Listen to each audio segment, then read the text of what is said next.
नमस्कार। पूर्वी चंपारण के मोतिहारी में इस वक्त मेरी मौजूदगी है। यहाँ की जनता भारी तादाद में आई है। जोरदार तालियों से साथ स्वागत है आप सभी का। कौन बनेगा मुख्यमंत्री के इस बेहद खास कार्यक्रम में आपको बताते चले, ये वो धरती है सत्य अहिंसा के पुजारी महात्मा गांधी ने जहां से सत्याग्रह की शुरुआत की थी। ये वो भूमि है अंग्रेजों के खिलाफ जो बिगुल उन्होंने फूंका, उसका असर पूरे देश में देखने को मिला। जॉर्ज ऑरवेल 20वीं सदी के महान उपन्यासकार, ये उनकी जन्मभूमि रही। हालांकि उनका जन्म जहां पर हुआ है, आज मैं वहां से होकर आई, अपार गंदगी है, गंदगी का मुद्दा है और उस स्थान को जिस तरह से रखा गया है, यकीनन सरकार को लेकर कई सवालों को वो जन्म देता है। मोतिहारी की अगर बात करें, पूर्वी चंपारण पर एनडीए का, भारतीय जनता पार्टी का दबदबा रहा है। राधा मोहन सिंह यहां से लगातार चुने जाते रहे, सांसद रहे हैं। 2020 के विधानसभा की बात करें तो कुल आती हैं 12 विधानसभा की सीटें, जिनमें से 9 पर कब्जा रहा है एनडीए का, 3 पर महागठबंधन का। लेकिन इस बार की स्थिति क्या रहेगी? दबदबे वाले हिस्से में एनडीए क्या अपने किले को बचा पाएगा, या फिर नौकरी का जो वादा तेजस्वी यादव की ओर से हर जगह किया जा रहा है, उसके सहारे यहां पर उसके दबदबे को खत्म करके वो अपने महागठबंधन को मजबूती दे पाएंगे? नई नवेली पार्टी आई है, जनसुराज अपने बस्ते को लेकर लोगों के बीच जा रही है। आपको बताते चंपारण की धरती से ही प्रशांत किशोर ने 3 साल पहले पदयात्रा की शुरुआत की थी, बाद में अपनी पार्टी बनाई। लेकिन उनकी पार्टी का क्या होगा?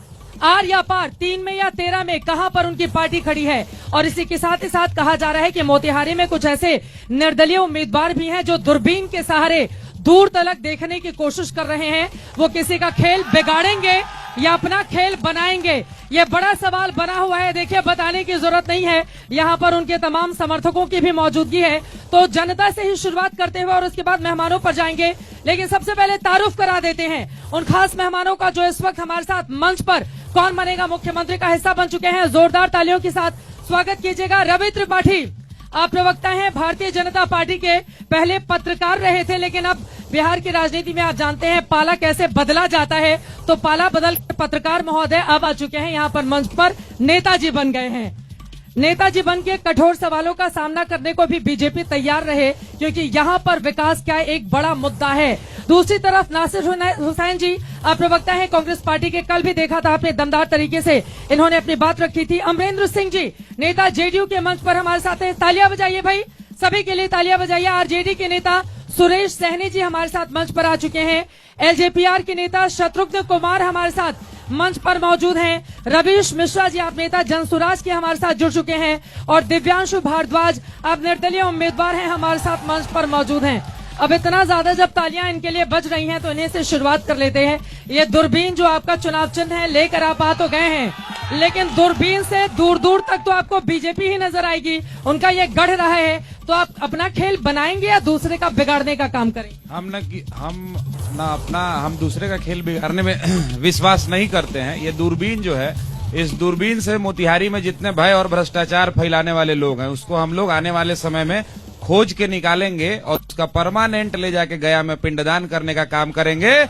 जो लोग मोतिहारी के सेंट्रल स्कूल को बर्बाद किए, जो मोतिहारी के आयुर्वेदिक कॉलेज को बर्बाद किए, जो लोग